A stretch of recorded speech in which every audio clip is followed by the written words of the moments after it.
A blizzard raged outside. Two children stood at the door, shivering, barefoot in the snow. They needed to use the phone, they said. Something felt wrong. Every instinct screamed, "Don't let them in." But they were just children, cold and alone. So she opened the door, and when they stepped into the light, their eyes were completely black. No whites, no irises, no pupils, just solid black voids. Her husband's nose began to bleed, the power went out, and the children spoke in perfect unison. "Our parents have arrived." This is the Midnight Registry. In the space between midnight and dawn, when the world turns cold and the light is gone, something's watching from the tree-line edge. These are the stories they don't want you to know.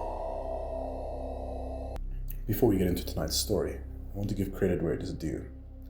This encounter is based on reports of black-eyed children shared online. A couple in Vermont made a decision during a blizzard that would change their lives forever. Black-eyed children, or Becks, have been reported since the mid-90s. They appear as normal children, until you see their eyes, completely black with no visible whites or irises. They request entry to homes or vehicles, and witnesses report an overwhelming sense of dread. Those who let them in often suffer consequences. This is one of those stories. Full credit to the witness for sharing their experience. Now, let's get to it. January 2016, Vermont. A blizzard was sweeping through New England, the kind that shuts down roads, closes schools, and keeps people trapped indoors for days. A married couple, we'll call them Sarah and Tom, were settled in for the night. They lived in a rural area, nearest neighbor was a mile away, and the storm had been building all day. By evening, visibility was near zero. Snow piled up against their house, wind howled. They weren't expecting visitors. Nobody would be out in this weather. Nobody should be out in this weather. But around 9 p.m., there was a knock at the door. Faint, almost hesitant. Sarah and Tom looked at each other. Who would be knocking in a blizzard? Sarah went to the door. Through the frosted glass, she could see two small silhouettes. Children. She opened the door a crack. A boy and a girl, maybe 10, 12 years old, standing on her porch in the middle of a blizzard. No coats, no hats, no gloves, just thin clothes. Completely inappropriate for the weather. And they were barefoot, in the snow. "Can we come in?" the boy asked. His voice was flat, monotone. "We need to use your phone," the girl added. Same emotionless tone. Sarah felt ice run through her veins. Every instinct screamed no. Don't let them in, don't engage, close the door. But they were children, barefoot in a blizzard. If she turned them away, they could die out there. "Where are your parents?" Sarah asked. "They're coming," the boy said. "Can we come in?" Not may we, can we? Like they were asking permission or requesting access. Sarah hesitated. "How did you get here? Where do you live?" "Can we use your phone?" the little girl repeated. Same flat tone, like a recording. Tom appeared behind Sarah. "Who is it?" "Kids," Sarah said. "They say they need to use the phone." Tom looked at the children through the doorway. Something about them made his skin crawl, but they were shivering, clearly cold. "All right," Sarah said, against every instinct. "Come in." And that is when everything went wrong. The children stepped inside. Sarah and Tom led them towards the family room where the phone was. Better light there, a little warmer. The children walked slowly, deliberately, no urgency despite being barefoot in the blizzard. They entered the family room, stepped into the full light, and Sarah saw their eyes. Completely black, not just the pupils dilated, not dark brown irises. Black, solid black. No whites visible, No distinction between iris and pupil, just black voids where eyes should be, like looking into deep wells, into nothing. She gasped and stepped back. Tom saw them too. His face went white, and then his nose started bleeding. Tom had never had a nosebleed in his life, but suddenly blood was pouring from his nose, heavy and thick. He grabbed a tissue, tried to stop it, and the children just stood there, watching. Those black eyes staring and blinking. And then the power went out. Darkness. The only sound was the wind outside and Tom's labored breathing. Sarah fumbled for her phone to turn on a flashlight. The children were closer than they'd been a moment ago. They hadn't walked, they hadn't moved, they just appeared closer. "Can we use your phone now?" the girl asked. Perfect unison. Both children speaking exactly the same words at the same time, in the same flat, emotionless tone. Sarah's hands shook. I'll call someone for you. Who are your parents? What's the number?" The boy tilted his head. "Our parents have arrived." And both children turned towards the door. Sarah and Tom followed the children's gaze. Through the front window they could see headlights. A car pulled up, a nondescript black sedan. I'd got there in that blizzard they didn't know. The roads were impassable. But there it was. The children walked to the front door, opened it themselves. They stepped out into the blizzard, barefoot, still in their thin clothes, and walked towards the car. Sarah and Tom watched from the window. A man was driving, wearing a dark suit. He didn't get out, didn't help the children, just sat there waiting. The children climbed into the back seat. The car backed out of the driveway and disappeared into the blizzard, like it had never been there. Tom's nosebleed finally stopped. The power came back, and Sarah and Tom stood in their living room, trying to process what had just happened. Within a week, Tom was diagnosed with severe skin cancer. Came out of nowhere, aggressive and fast-growing. He'd never had skin issues before, and no family history of it either. But suddenly, there it was. Sarah started getting nosebleeds, regular and predictable, several times a week.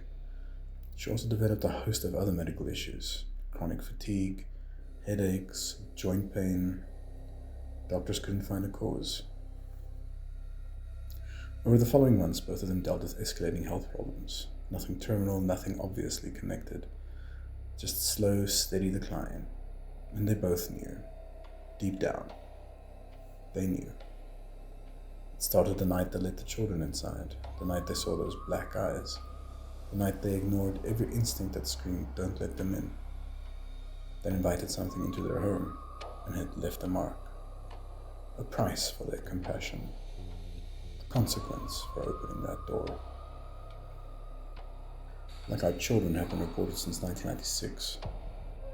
First documented encounters by journalist Brian Bethel in Abilene, Texas. Two boys approached his car in a parking lot, asked for a ride. When he looked closely, he saw their eyes were completely black. He refused and drove away. And since then, hundreds, maybe even thousands of similar reports have surfaced worldwide. The patterns are consistent. Children between the ages of 6 and 16, pale skin, completely black eyes, monotone voice, speak with maturity beyond their years, request entry, cannot enter without an invitation, create an overwhelming sense of dread, and sometimes appear in inappropriate clothing for the weather. Often travel in pairs, may appear before or after seeing black vehicles. And the most disturbing pattern: those who let them in suffer the consequences. Illness, bad luck, misfortune, sometimes even death. BEKs cannot enter without permission. This detail appears across nearly every report. They ask, they request, they even plead, but they cannot cross the threshold uninvited. It's reminiscent of vampire mythology. The idea that certain entities need consent to enter a dwelling. Permission grants them power, invitation removes protection. In Sarah and Tom's case, they gave that permission. "All right, come in." And the children stepped inside. After that, the rules changed. They were no longer protected. The entities had been granted access. Whatever they were, whatever they wanted, they got it. Whether it was fear, energy, or something else entirely. The invitation allowed them to take it. Many witnesses report the same thing Sarah experienced. Overwhelming instinct screaming no, but simultaneous compulsion to say yes. It's like the black-eyed children exert some kind of influence, not quite mind control, but very close to it. A pull, a pressure. Your rational mind knows this is wrong. Your instincts are firing on all cylinders. But there's this other force, this guilt, this obligation. They're just children, I can't turn them away. Even when everything about them is wrong, even when their eyes are black voids, even when they speak in unison, part of our mind insists they need help, that you'd be a monster to refuse them. And that's how they get in, by exploiting compassion and empathy, by making you override your survival instincts. Human eyes have whites, sclera they're called. They have colored irises. They have black pupils that adjust to light. Black-eyed children have just that. Black eyes. Solid. Uniform. No reflection or depth. Like someone painted over their eyes with black paint, or like their eyes are windows into nothing. Witnesses describe them as voids, holes, looking into darkness. The eyes are what triggers the deepest fear, because they're impossible. You cannot have human-shaped eyes that are completely black. It violates biology, which means these things, whatever they are, aren't human. They're something else, wearing the approximate shape of children, but not getting the details quite right, just like the not deer with their forward-facing eyes. The black eyes are the tell, the detail that breaks the illusion, the proof that you're not dealing with a normal child. What are they? Theories vary. Vampires, the invitation rule, the pale skin, the predatory nature. The victim's declining health could be slow energy drain. Or demons, the eyes, the unison speech, the malevolent intent. The consequences for those who let them in. Some say aliens.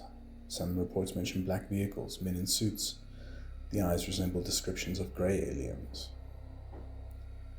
Interdimensional beings. Perhaps they're from somewhere else, using child forms to gain access to our reality. Some believe they are tulpas, thought forms.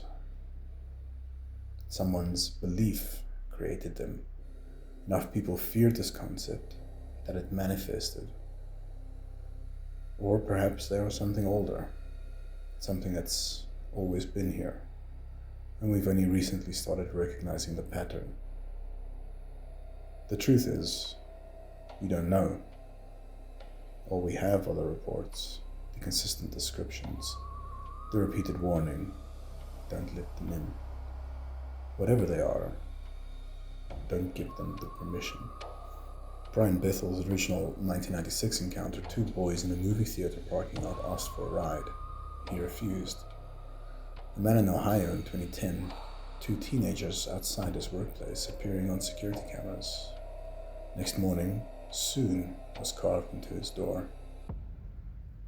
A woman walking to find a BEK child in her bedroom window, tapping, asking to come in, while she was on the second floor. Multiple reports of black-eyed children at cars, hitchhiking, appearing in parking lots. They tap on windows and ask for rides. Can you give us a ride? Let us in. We won't hurt you. The last one is particularly chilling, because if they won't hurt you, why do they need to say it? What are they really promising, and what happens if you believe them? In several encounters, BEKs leave messages, the word soon carved into doors, written in condensation on windows or scratched into car paint. Soon. Not a threat exactly, a promise. They're coming back, or at least something is. The encounter isn't over. This was just the beginning. And whatever they want, they're patient enough to wait for it. Sarah and Tom never found any carved messages, but they didn't need to. The message was clear. Their health declining, their lives derailed. The consequences were the message. This is what happens when you let us in. Sarah and Tom were compassionate people. When they saw the children in the blizzard, they did what any decent person would do. They let them in. They offered help and they paid for it, with their health, with their peace of mind, with the knowledge that they'd invited something into their home. Something that wore the shape of children, but had black voids for eyes. Something that spoke in unison, that appeared during a blizzard and left in an impossible car. They've never recovered. The health issues continue, the memory haunts them. And they live with the question, what were those children? And what did they take from us? If someone knocks on your door late at night, if they're children you don't recognize, and if something feels wrong, look at their eyes. If they're black, don't let them in. Don't give them permission. And don't invite them across your threshold. Because once you do, there's no taking it back. The invitation rule, that's what makes this phenomenon particularly insidious.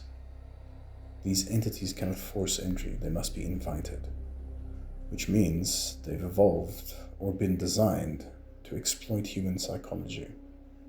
They appear as children because children trigger protective instincts. They appear in distress because that overrides caution. They request rather than demand because that creates the illusion of choice. But the health consequences suggest this isn't psychological. Tom's sudden aggressive cancer, Sarah's chronic issues, these are physical manifestations. The timeline is important. Symptoms began within a week of the encounter. That's too fast to be coincidence. The black eyes are biologically impossible. Human eyes cannot be uniformly black without pupils, irises, or sclera visible. This confirms non-human origin. The unison speech patterns appears across multiple independent reports. This isn't a quirk, it's a consistent characteristic. Possibly communication method, possibly hive mind, possibly something else entirely. Most disturbing, the man in the black car suggests organization, coordination. These aren't random entities, they're part of a system. My advice? Trust instincts over compassion in these situations. If every fiber of your being says don't let them in, listen to it. Your ancestors survived because they recognized predators. That instinct is still there. Use it. Sleep well. Welcome to the Midnight Registry, where the darkness keeps its secrets. Welcome to the Midnight Registry. Sleep